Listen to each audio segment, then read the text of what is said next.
અમદાવાદમાં mount Carmel school અંગે વિવાદ વકરી રહ્યો છે। અભ્યાસ કરતી વિદ્યાર્થીનીઓના ભાવિ અંગે પ્રશ્નાર્થ સર્જાયો છે।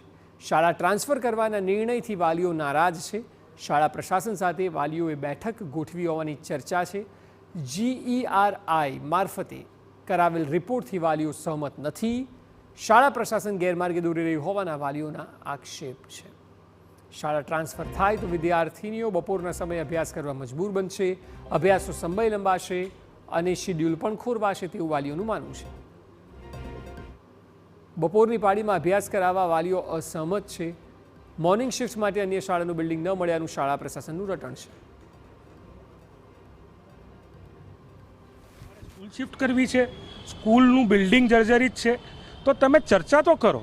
આજે 9મા 10મા 11મા 12માની વિદ્યાર્થીનીઓ જેમની સવારની શાળા છે, એના પછી એમના બપોર પછીના ટ્યુશન્સ હોય, એક્સ્ટ્રા કરિક્યુલર એક્ટિવિટીઓ ટોટલી ડિસ્ટર્બ છે। આજે દીકરીઓ ઘરે આવીને પેરેન્ટ્સને કહે છે કે મારી તાત્કાલિક સ્કૂલ બદલાવડાવો, મારી આ બેનપણી આ સ્કૂલમાં જતી રહી, આ બેનપણી આ સ્કૂલમાં જતી રહી।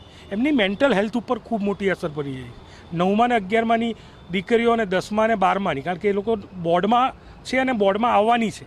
એમનું એવું જ છે કે સ્કૂલ એમને નૂન શિફ્ટ નથી જોઈતી, પણ અમે લાસ્ટ યર બહુ જ ટ્રાય કર્યો હતો કે અમને કોઈ બિલ્ડિંગ મળે, કે કારણ કે અમે સ્કૂલ શિફ્ટ મોર્નિંગમાં કરી શકીએ, પણ અમે લાખ કોશિશ બાદ પણ અમને કોઈ સ્કૂલ મળી નથી। At least 20 schools we have seen, but ક્યાંય અમને જગ્યા મળી નથી। તો એના ઉપરથી હવે અત્યારે મને પાસે એક જ ઓપ્શન છે કે નૂન શિફ્ટ, પણ એમનું કહેવું છે કે નૂન શિફ્ટ નહીં કરવી, પણ અમારી પાસે કોઈ સ્કૂલ નથી। અમે કહ્યું કે તમે કોઈ સ્કૂલ આપો તો અમે તૈયાર છીએ।